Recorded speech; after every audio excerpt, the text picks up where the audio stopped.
wormholes, particle physics, extra dimensions. Are the wonders of so-called reality really what they appear to be?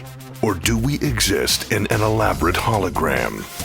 Is our universe the result of random activity or the result of intelligent design? If a creator was involved, can we discover him through our perception of divine order? This is Into the Multiverse with Josh Peck. Is there a possible connection between UFO history and Israel's history? Joining me today in studio, of course, as always, is my lovely, beautiful wife, Christina Peck. How are you doing? I'm great, honey. How are you? I'm doing good. We are talking about a strange topic today. Yeah. Now, for people who this might be their first time viewing the program, where can they find us online? You can find us here on YouTube at youtube.com/Into the Multiverse. You can also go to skywatchtv.com, and if you scroll down, and there on the right-hand side, you'll see the Into the Multiverse banner, and you can click on that, and it will bring you right here to our YouTube channel. Or if you have Roku, check us out on Roku under the Skywatch TV channel. Absolutely. Yes, and if it is your first time, please subscribe. Now, today we're going to be talking about events that possibly are prophetic. We don't know for sure because we're on this end of future prophecy. We'll know if and when something happens, but that's like one of the difficulties in talking about prophecies that have yet to be fulfilled. It can be kind of difficult to know how to predict things, or even if we should bother to try. You know, we're told things like, you can't know the day or the hour. Jesus didn't even know the day or the hour of certain events like that. So some things are left ambiguous, but I do think that there are other things that are at least worth discussing. Right. You've looked a lot into this, and recently did a video on it on your other YouTube channel. And a lot of UFO or alien encounters correlating with Israel. Yeah, it's weird. And it's almost chilling how this keeps coming up, because just yesterday I did a video at the time of this recording, but just yesterday I did a video for my personal YouTube channel, and already new things have come out, and new discoveries and everything. And there's a lot of correlation. We're going to be getting into a few in this episode. We don't have time to do all of them because there's a lot. I mean, I just even found some more this morning. So there are a lot. But before really getting too heavy into this, I want to make sure our audience knows that we're not trying to make predictions here. No. We see a lot of this on social media, a lot of Facebook posts about, there's going to be an asteroid, or NASA predicts 3 days of darkness. How many times have we seen that reposted time and time again? Yeah, it's years ago, and it's still going around. When Mars was actually closer, and where you could actually see it not visible, really, like to the naked eye, all the detail, but I took out my telescope when it was closer in the orbit, and you were able to see the canyons clearer, and it was pretty awesome. But of course, it's still circulating. Oh, at this time, Mars is going to be here. And this is back in like 2000. Oh, yeah, like the gravity's going to affect Earth somehow. Or and this is like back in like 2004, and I'm like, yeah, it's 12, 13 years too late, people. Yeah. You missed it. And that does happen. There are times where Mars is closer to Earth, but it's not so much to where it's going to affect, anything in a really destructive way. But we do see a lot of, predictions made on social media, and I just want to make sure our audience knows this is not one of those. We're not making predictions. What we're doing here is connecting dots that are either pointing to something within the next couple of years, or it's just all coincidence. And even if it is just all coincidence, it's a pretty fantastic coincidence. It's pretty cool. And so that alone would be worth discussing. Now, I actually first heard about this correlation between major Well, actually, it wasn't UFOs when I first heard about it. I was reading a book, and you can actually get this book at skywatchtvstore.com, but an excellent book called What Dwells Beyond by Jeffrey Martis.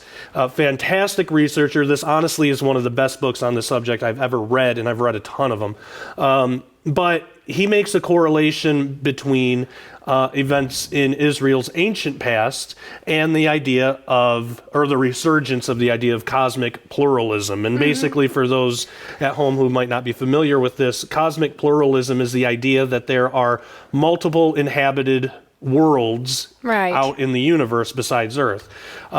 Usually hundreds or thousands or even millions. So the book was What Dwells Beyond, and Jeffrey Martis actually made note of how in 600 BC, Nebuchadnezzar burned Jerusalem to the ground, but that was also when cosmic pluralism actually began. And the next important date was in 70 AD when Rome burned Jerusalem to the ground.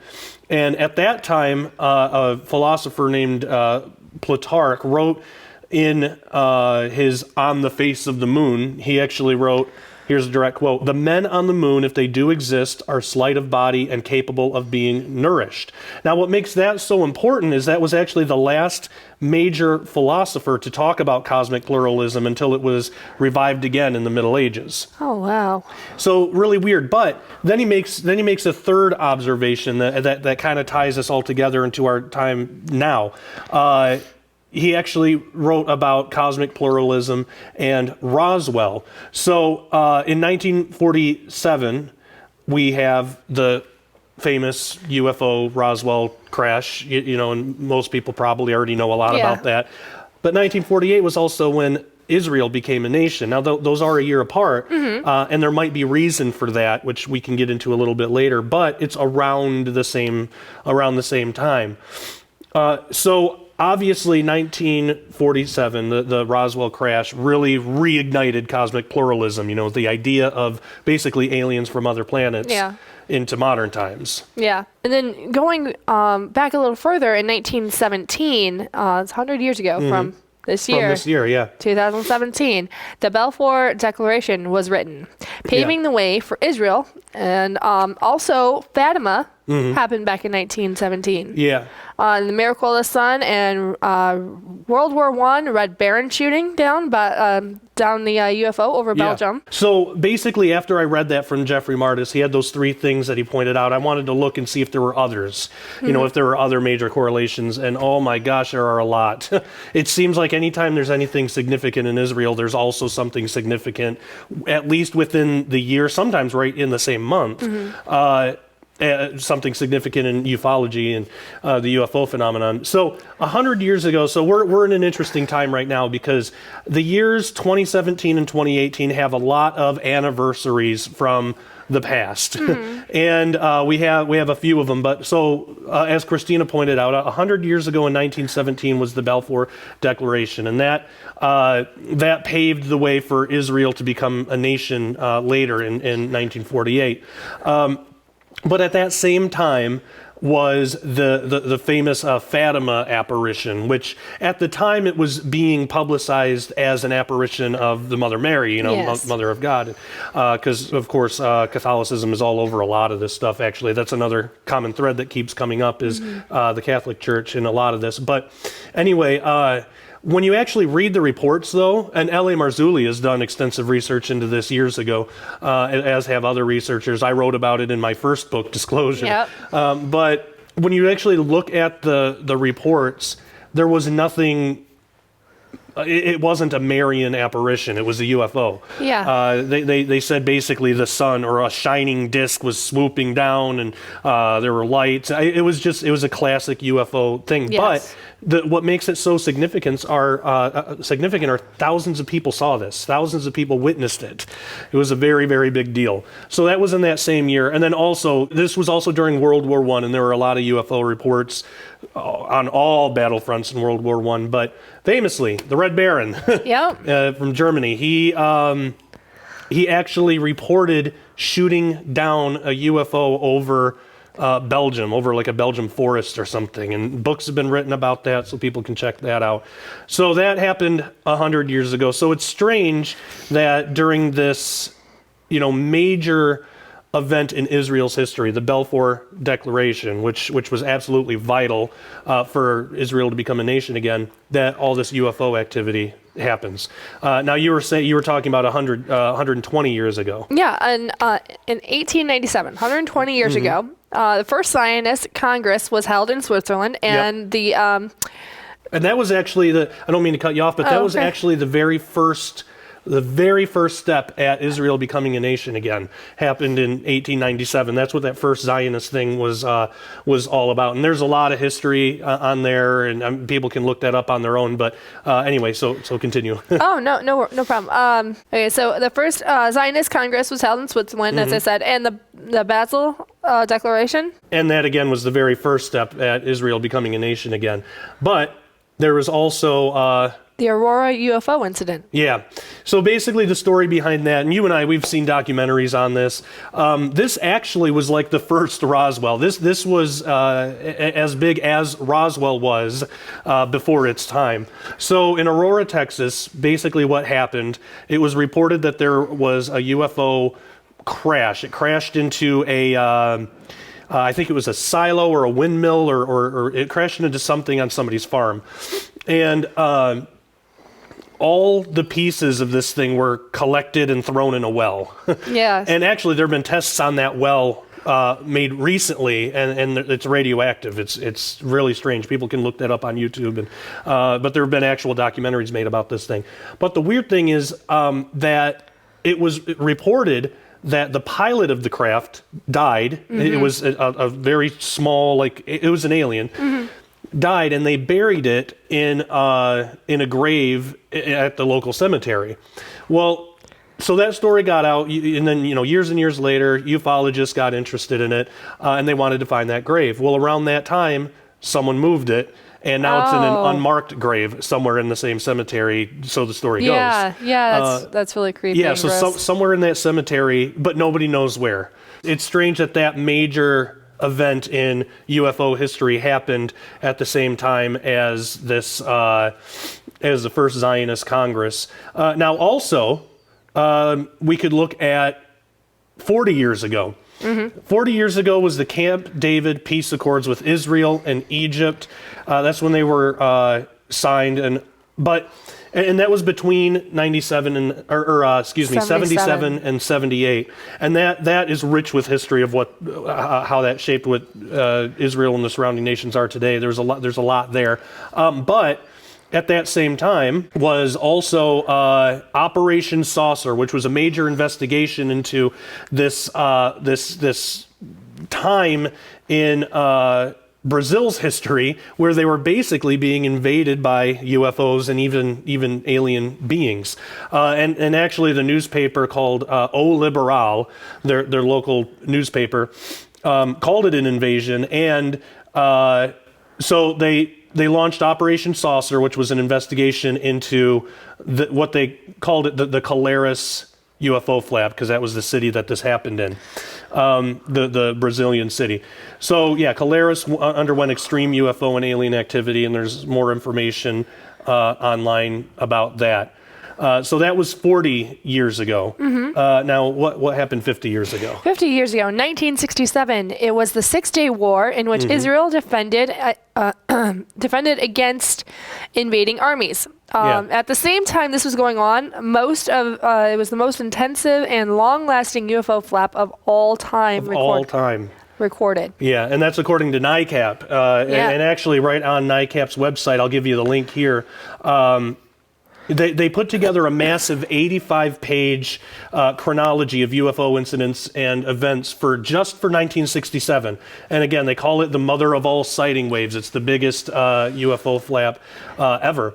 And you can go to nicap.org/waves/1967 full rep. But the weird thing is, so we have 40 years ago, 50 years ago, 100 years ago, 70 years ago, 120 years ago. And again, there are more of these, like the Camp David Peace Accord thing, and this is something that I just found out this morning.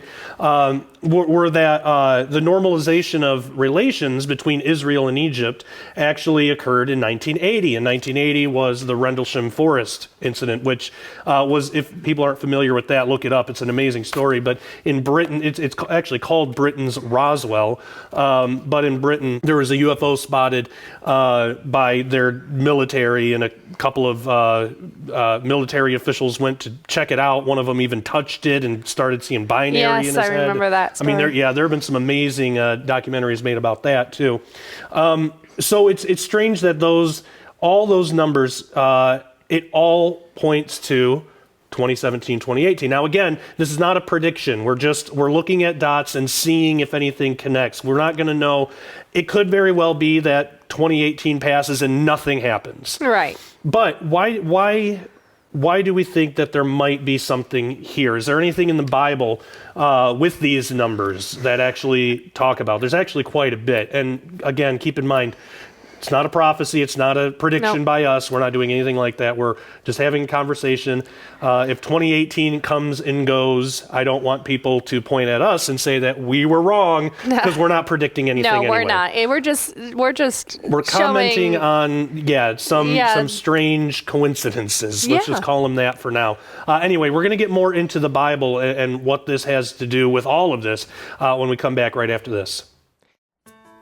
Recently, Skywatch TV held a No Fences Tell Your Story writing contest. After hundreds of writers submitted their inspirational stories, 10 Skywatch TV judges worked together to narrow it down to 10 beautifully told accounts in the brand new anthology, Learning to Lean.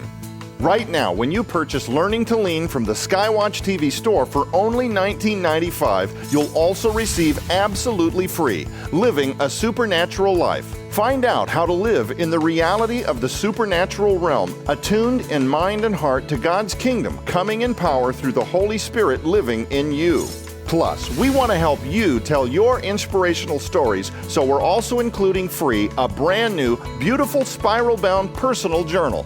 Put to pen and organize your chapters, thoughts, and outlines, or use as the perfect Bible devotion companion for jotting down your favorite scripture verses. Altogether, this Learning to Lean anthology special offer holds a retail value of $55. Now for only $19.95 plus shipping and handling at skywatchtvstore.com. Be inspired as you learn to lean on God's miraculous grace at work in our lives today with the Learning to Lean anthology special offer. And we're back. Thank you for joining us and for returning back from the break. If you haven't had a chance to do so, go ahead and subscribe to our YouTube channel. If you're watching this on YouTube, there's a little subscribe button in the lower corner of your screen. You can click on that and subscribe. That'll give you access to all past episodes, all future episodes, present episodes, and a lot of web content from our channel that we don't put on Roku or anything else like that. So it's exclusively here. So make sure to check that out. All right, I want to jump back into this. Now, before the break, we were talking about the strange correlation between major events in Israel's history and major events in UFO history. Now, where do we get any kind of precedence for this in Scripture? So I want to start with Matthew 24, verses 32 through 34, which states, "Now learn a parable of the fig tree. When his branch is yet tender and putteth forth leaves, ye know that summer is nigh. So likewise, ye, when ye shall see all these things, know that it is near, even at the doors. Verily I say unto you, this generation shall not pass till all these things be fulfilled." Now there's a common interpretation of the fig tree that it represents Israel. A lot of people believe that. But what a lot of people can't agree on is how long a generation is. Right. And there's a lot of different answers for it, but one of the weirdest things about this is actually the numbers that we looked at before could all apply, Yeah. which is really strange. And we'll go through and show you how. So the first one that we have is 120 years. That was the earliest that we looked at. So Genesis 6:3, God said, "My spirit shall not always strive with man, for that he also is flesh, yet his days shall be 120 years. Now, a lot of people, or I shouldn't say a lot, some believe that God was saying that man would only live to be 100, like the lifespan of a human being would be 120 years now.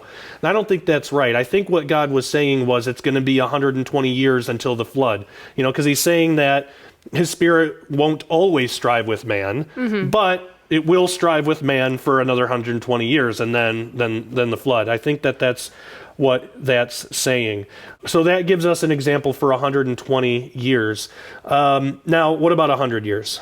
So 100 years. In Yeah. Genesis chapter 15, verses 13 through 16, God tells Abram that his descendants will be afflicted for 400 years in the land that is not their own, which is turned out Egypt. Egypt, yeah. It then says, in the fourth generation, that they shall return to their own land. In this instance, to know how long a generation is, we have to divide 400 years by 4 generations, and then Right. you get 100 years. 100 years, exactly.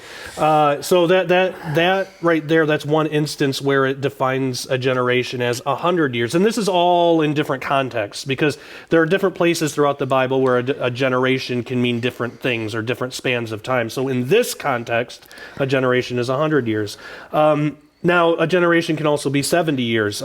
Psalm 90, verse 10 says, the days of our lives are 70 years, and if by reason of strength they are 80 years, yet their boast is only labor and sorrow, for it is soon cut off and we fly away. So that's one point where a generation can be 70 years. And a lot of people have, well, some Christians, some researchers have taken that to a place that I personally am not willing to go. There have been some that has used the 70 years thing, and then they apply it to the 1947 or 1948, excuse me, of Israel becoming a nation again, and saying, well, 70 years past that would be 2018. That's when the Lord's going to return.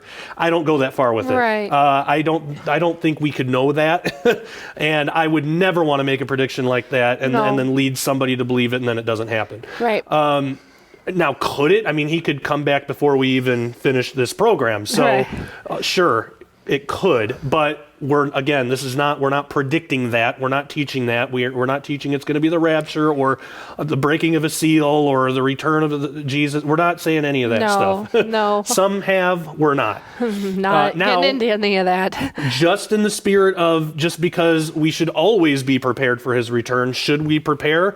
Absolutely. Always. Because we always need to be prepared. But we're not pointing to 2018 and saying that's the rapture, that's when Jesus is going to return. How could we know? We don't know that. So we here at Into the Multiverse and Skywatch TV, we err on the side of caution there. So that gives us 70 years. Now what about 50 years? Leviticus chapter 25, verses 8 through 17 tells us about the 7 cycles of 7 years. Right. Which is 7 times 7 is 49, and Yeah. the 5th year is the Jubilee. Right. The 50th year is the Jubilee. In ancient Israel, the Jubilee year was basically a big reset button. The land was not to be sown nor reaped. Slaves and prisoners were freed. Debts were forgiven. And we can look at that today, like even people with credit. Every 7 years, it drops off your credit. And what's interesting too is that somebody actually pointed out to me online that from 1917, which was the Balfour Declaration, you give one Jubilee cycle to that and you're led to 1967. Because it's 50 years later. Well, you give another Jubilee cycle to that and you're at 2017. So Yeah, that's pretty cool. Yeah, it's cool, but it's strange too.